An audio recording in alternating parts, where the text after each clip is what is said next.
وضو کے شروع میں بسم اللہ ضرور پڑھنی چاہیے، کیونکہ رسول اللہ صلی اللہ علیہ وسلم نے صحابہ کرام سے فرمایا بسم اللہ کہتے ہوئے وضو کرو۔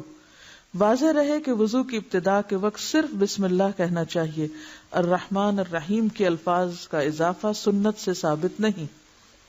نبی صلی اللہ علیہ وسلم نے فرمایا جو شخص وضو کے شروع میں اللہ کا نام نہیں لیتا اس کا وضو نہیں۔ پھر دونوں ہاتھ پونچھوں تک 3 بار دھوئیں۔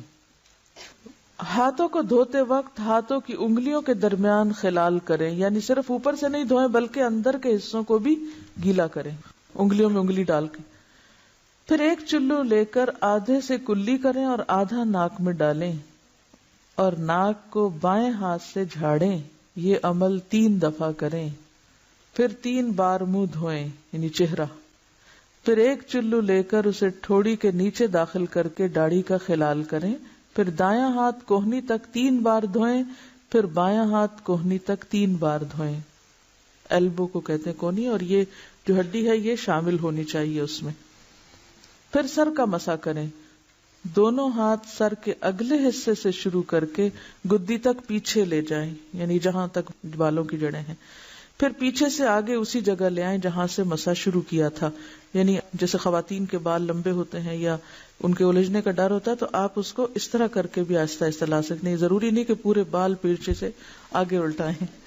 آپ نے سر کا 1 دفعہ مسح کیا، سر کا مسح 3 بار نہیں 1 بار، لیکن پورے سر کا مسح۔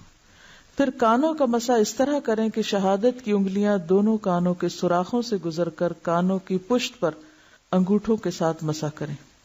کانوں کا مسح اس طرح کریں کہ شہادت کی انگلیاں دونوں کانوں کے سوراخوں سے گزار کر کانوں کی پشت پر انگوٹھوں کے ساتھ مسح کریں۔ انگوٹھے پیچھے اور شہادت کی انگلی سوراخوں کے اندر۔ پھر دایاں پاؤں ٹخنوں تک 3 بار دھوئیں اور بایاں پاؤں بھی ٹخنوں تک 3 بار دھوئیں، یعنی اگر آپ ٹیپ کے آگے بھی دھو رہے ہیں تو اس کو 3 دفعہ پاؤں کو ہلا لیں، اور اگر آپ پانی ہاتھ سے ڈال کے کر رہے ہیں تو 3 چلو ڈال لیں۔ جب وضو کریں تو ہاتھ اور پاؤں کی انگلیوں کا خلال کریں، یعنی پاؤں کی انگلیوں کے اندر بھی انگلی ڈالیں، چھوٹی انگلی۔